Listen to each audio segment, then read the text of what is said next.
Well, I think we will see a difference in the way the tradition is done. I think we will see King address the nation at some stage in the next few hours. It may not be tonight. I think it may all be tomorrow, when he'll speak directly on the television, and I think that will be a very moving address, because of course you've got to remember, most people in this country don't know anything other than having the Queen as their monarch, so it's a very moving and difficult time, but for him and the family. But of course he has to carry that forward. We now will see something quite strange really. What will happen is, because of the Queen being the Queen of Scotland too, she will be taken to Holyrood, which is in Edinburgh, the capital city in Scotland. She'll be laid there at Holyrood, her official residence there. She will then be taken to Cathedral. She will be taken to St Giles Cathedral. There'll be a service at the cathedral, and then she'll be taken on the train from Waverley Station down to London. This is part of a 10-day process that will be happening before we have the state funeral at the Abbey.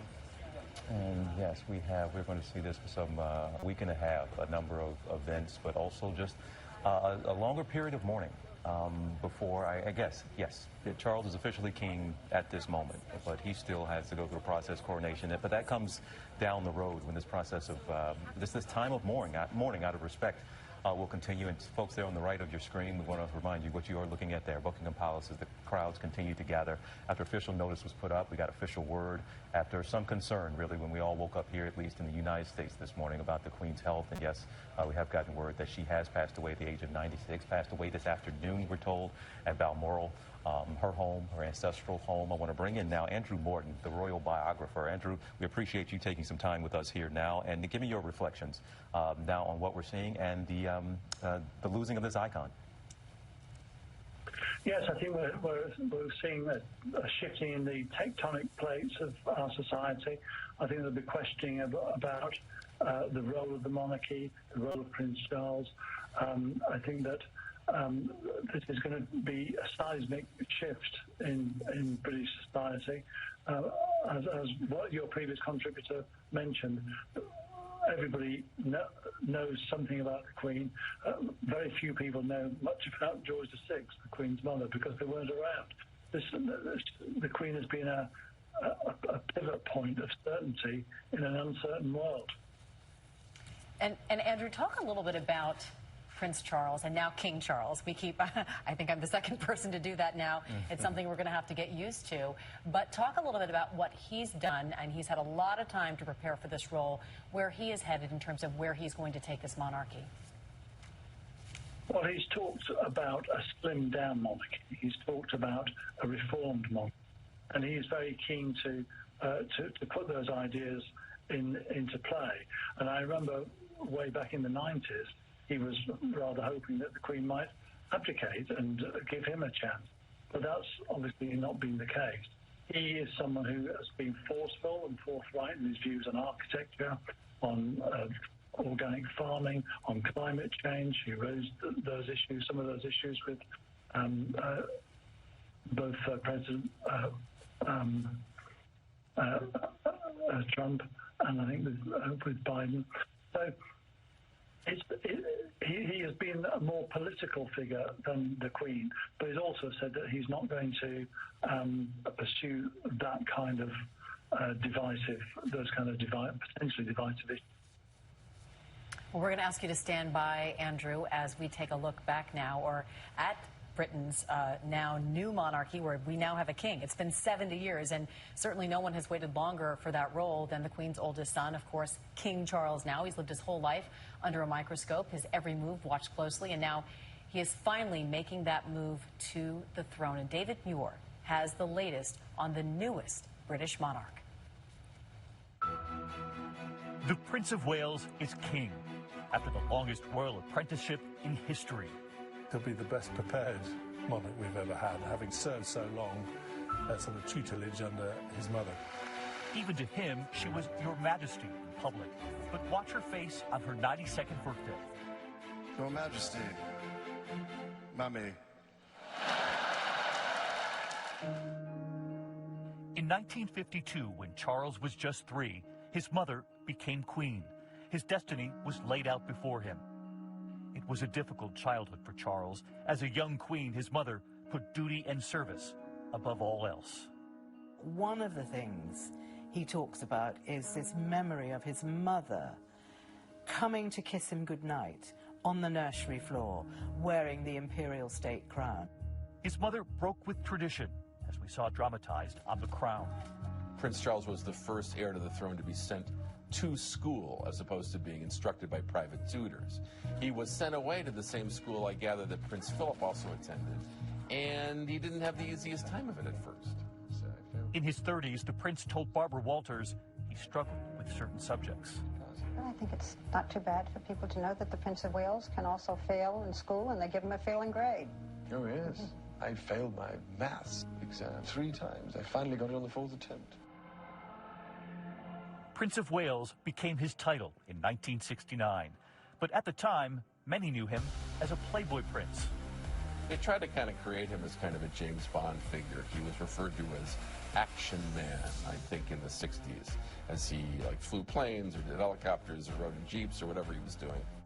In his early adulthood, he became a helicopter pilot, joined the Naval Air Squadron, and took command of a naval mine hunter.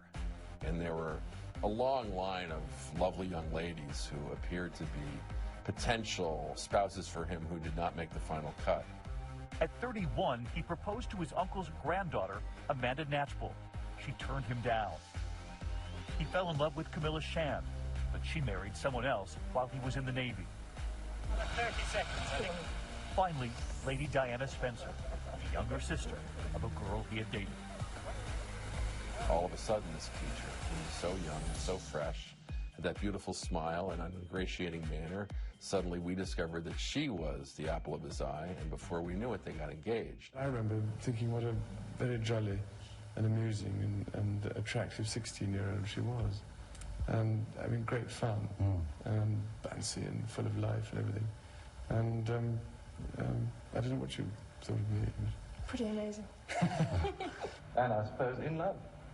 Of course. Whatever in love means.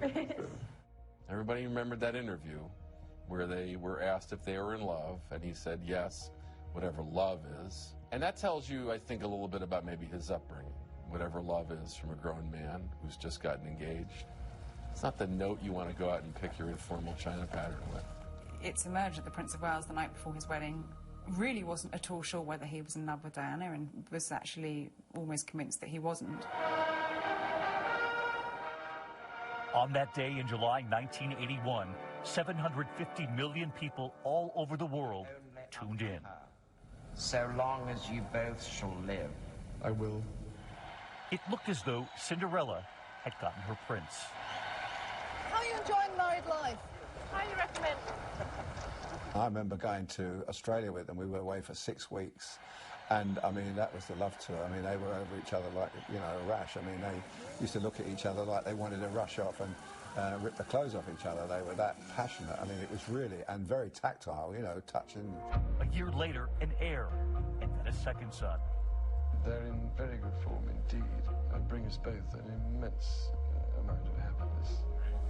In this, their first interview, 1985 in Kensington Palace, music by William and Harry, and the royal couple still acting like newlyweds. I suspect most husbands and wives find that they often have arguments. But we don't. No. But occasionally we do, because, I mean, I'm, you know, I go on longer sometimes. Yes, but I'm faster. There we are. The thing that the British public will always be grateful for is the way she raised her sons, and the love and the affection and the touching and the caring that she imbued them with. They're never going to say whatever love is. They know what love is. But as we all know, the fairy tale faded, and within 5 years it was clear the marriage had crumbled. Later, dueling interviews revealing that Camilla was still in the picture. Their foreign trips were now portraits of an unhappy relationship. She was in touch with her feelings. If she was mad at her spouse, there were going to be indications of that in the photographs. And there were.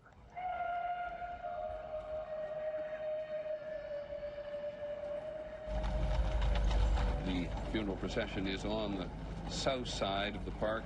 With Diana's sudden and tragic death just a year after their divorce, Charles was a single parent of 2 shattered boys. They are coping extraordinarily well, but obviously Diana's loss and death has been an enormous loss as far as they're concerned. As the years passed, Charles slowly introducing the other woman, Camilla, to the public. Yes, it might have been an affair that rocked the monarchy, but it's endured and resulted in an incredibly happy marriage. Through it all, Charles did hundreds of royal engagements every year, which increased with the Queen in her 90s. By 2016, attending 530 engagements at home and abroad in just 1 year. Duchess Kate on dating Prince William and meeting her future father-in-law. I was quite nervous about meeting William's father, but no, he's very, very welcoming and very friendly. So yeah, it couldn't have gone easier really for me. We've got a new member of our weather team tonight. Watch this visit to the BBC studios in Scotland, noting some weather over the Queen's favourite home, Balmoral. The potential for a few flurries over Balmoral. Who the hell wrote this script? As the afternoon goes on. As Charles now prepares to ascend the throne, what does he do with it? Will it be more striking to us when it's held by a man that we've seen grow up as opposed to Queen Elizabeth? What are the qualities that the British monarchy represents? That's the question that Charles is going to now have to answer. This man is an absolute gem, and we should put our hands together in this country we've got him, because he is, to my mind, he is the next king, no doubt about it. And people are saying, oh yeah, but he won't make a great king. Wait and see. This grandfather, who has spent 7 decades waiting in the wings, finally will wear the crown. It's still incredible to think there is a king now, after all of us have seen our entire lives. We have all known, so many of us, the majority of us, only Queen Elizabeth II. We did show you images earlier. The Queen, just a couple of days ago on Tuesday, met with the new Prime Minister, Liz Truss. That meeting usually happens at Buckingham Palace, but because, no surprise, the mobility issues, she actually went, there it is, and met with the Queen there at her home in Balmoral in Scotland. Liz Truss just stepped out of 10 Downing a short time ago and made comments. We want you to take a listen to those now.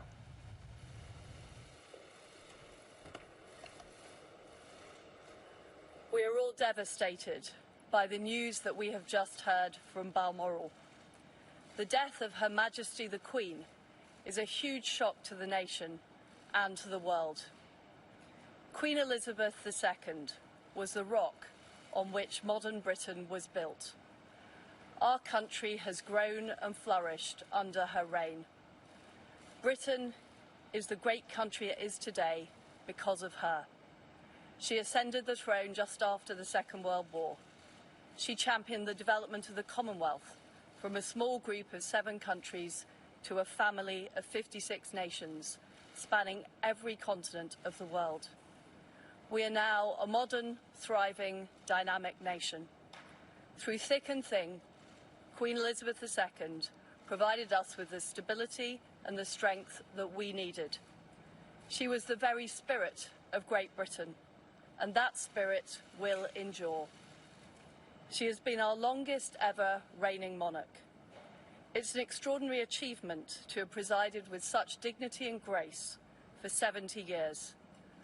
Her life of service stretched beyond most of our living memories. In return, she was loved and admired by the people in the United Kingdom and all around the world. She has been a personal inspiration to me and to many Britons. Her devotion to duty is an example to us all. Earlier this week, at 96, she remained determined to carry out her duties as she appointed me as her 15th Prime Minister. Throughout her life, she's visited more than 100 countries, and she has touched the lives of millions around the world. In the difficult days ahead, we will come together with our friends across the United Kingdom, the Commonwealth and the world to celebrate her extraordinary lifetime of service. It is a day of great loss, but Queen Elizabeth II leaves a great legacy. Today the crown passes, as it has done for more than 1,000 years, to our new monarch, our new head of state, His Majesty King Charles III. With the King's family, we mourn the loss of his mother, and as we mourn, we must come together as a people to support him, to help him bear the awesome responsibility that he now carries for us all. We offer him our loyalty and devotion, just as his mother devoted so much to so many for so long. And with the passing of the second Elizabethan age, we usher in a new era in the magnificent history of our great country, exactly as Her Majesty would have wished, by saying the words, "God save the King." And that was Prime Minister Liz Truss just a short while ago, mourning and announcing the loss of Queen Elizabeth II. As she put it, she was the 15th monarch and also the last monarch to be appointed to Prime Minister by Queen Elizabeth II. Certainly something that's of great significance to the world and certainly to Prime Minister Truss. Now, I want to bring in Elsa Anderson. She was the former press secretary to the Queen. And Elsa, we heard the Prime Minister say this was a huge shock to the nation, to the world, and yet you have a monarch, a queen, who is 96 years old, and yet it was still shocking. She carried out her duties until the very end. Talk a little bit about your experience with the Queen and what motivated her and what she most wanted out of her reign. I think her sense of duty, I'm astounded at the moment. I feel very emotional about the Queen's passing, and I think however old somebody is and however much you expect it, it is still incredibly upsetting. And it's amazing how many people who used to work with me and for her who've been in touch now saying how devastated they are. So the outpouring of grief, and love for the Queen, I think, knows no bounds.